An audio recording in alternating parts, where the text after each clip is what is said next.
Well, affairs happen everywhere, all the time, in all parts of the world. There's always a moment when people think if their marriage is enough, or if they have been missing something. What happens then? Your brain seeks to fill that missing something, that void, in any way it can. Emotional intelligence and maturity take a back seat. Then you become fragile, and then affairs happen for some of you. Meaning you have an emotional or sexual relationship with someone else while you're still married or in a committed relationship. In most cases, affairs don't happen just one fine day. It is not something that you wake up one day and decide to go with someone else. You are disappointed that there is no connection, but you keep quiet and keep carrying on until you find yourself getting comfort from someone else. That's why it shocks a partner when they find out about you, because they are thinking everything was going fine. What happened all of a sudden? They feel betrayed, and they question if all this time you were lying to them. Why do people have affairs? Different people have different reasons for having an affair. In this video, I will just touch on them briefly. Please read the details in my blog. The link is in my bio, in my profile. So the studies have consistently shown that desire for affection and attention, low commitment, self-esteem, need for variety, neglect, sexual desire, anger, to seek revenge, lack of intimacy, midlife crisis, loss of identity, provocation by family and friends. There are so many factors that lead to an affair. For women, it was a desire to feel desired, longing for attention and affection, a need to feel important, to have an emotional connection. So to fill that void, they have an affair. Whereas many men express that they felt ignored, neglected, devalued, or taken for granted when their partners get busy with children, household chores, and professional responsibilities. And in some cases, nagging and controlling partners brought a lot of dissatisfaction and unhappiness in their marriages. So depending on the man's needs, it can be either emotional or physical. So basically, if you look at it, the reason to some degree are the same, regardless of gender. I want to tell you something interesting here. I was once at a social event and one person came up to me when he got to know what I do professionally. He told me he hasn't been able to find the right woman yet. While we were talking about relationships in general, we talked about how emotional connection is very important to have in a relationship, which means a couple feels safe to share with each other, which means there's talking and listening involved, which means they're giving each other attention. And if that is missing, they don't feel fulfilled in a relationship, they don't feel connected. Of course, everyone's level of that need is different. It can be anywhere on the scale from this side to the other extreme. And for some reason, that was a challenge for him. It was also challenging for him to admit to anything he was doing or not doing. He asked me, since I'm an Indian, if I was talking about this need for emotional intimacy from a cultural standpoint. Actually, the fact is, I am at an advantage professionally coming from that part of the world. I will tell you why.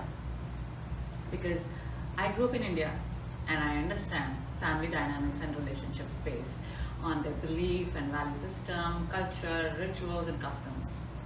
And then living the other half of my life here in the US, I have come to a better understanding of the diversity of both the Eastern and the Western world. In fact, later when I came back home, that discussion made me think and realize that back then, we never studied even one textbook written by an Indian psychologist. All the researches that I found in the library or internet to support my hypothesis for my PhD research were all Westerners. So all we studied were about Western family relationships. I'm talking about way back when internet was very, very new. It just came out. Now things are very different. And talking about having affairs, the reasons are more or less universal. There may be different situations and setups, but it comes down to the same action. Let me give you an example of what I'm trying to tell you here. In some cultures and areas of the world, arranged marriages are still common, where families arrange a potential partner. Many times, couples in this kind of marriage find very little in common. Some are not able to connect on an emotional and sexual level. What happens then is, when they meet someone on the way with who they feel better connected than their spouse, they lean towards that person. And last thing they know, they end up having an affair. Now, if you look at it from the surface, you may say, oh, it's because of arranged marriage. This couple didn't know each other, so that's what it is expected to happen. Let's change the scenery for a bit here. Let's talk about relationships here in the US. People date for years and then decide to get married, but still, affairs happen. Divorce happens. And what does the research show? The topmost reason is lack of emotional connection. Do you see the common ground here? The setup may be different, but the underlying factor is the same, no matter what part of the world you're living in. All right, the next question people are curious about is, who tends to cheat more? People of all orientation cheats, but in heterosexual couples, the general impression is that men cheat more, and that is correct. Research from past 2 decades show the same results. Men cheat more than women. Because to have an affair is like an easy escape than to deal with your challenges and dissatisfaction with your current partner.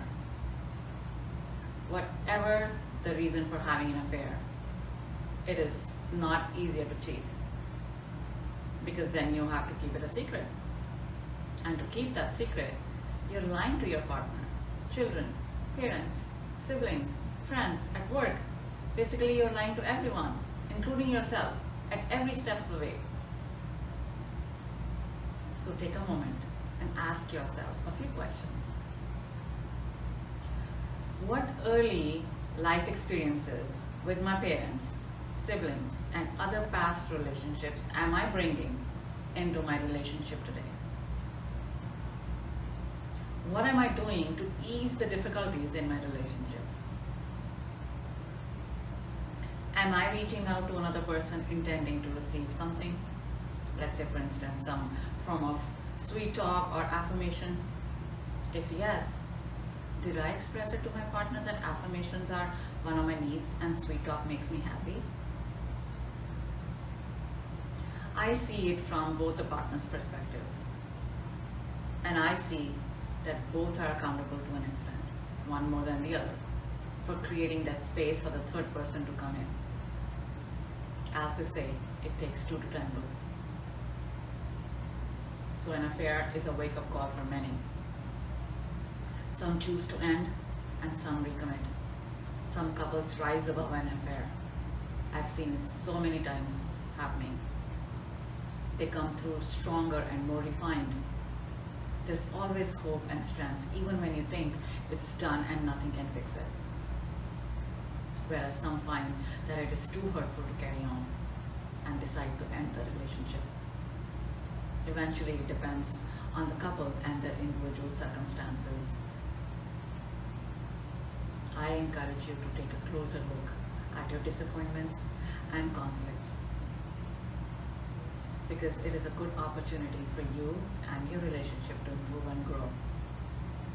That may also give you some answers if you need to work on your unresolved childhood or early relationship conflicts. In the end, whatever you decide to do, remember, you will have conflicts, disagreements, and disappointments in different areas with whoever you are, your current partner or your future lover. Because it requires work and effort to keep your relationship alive and healthy. All relationships require maintenance work, just like your car or house.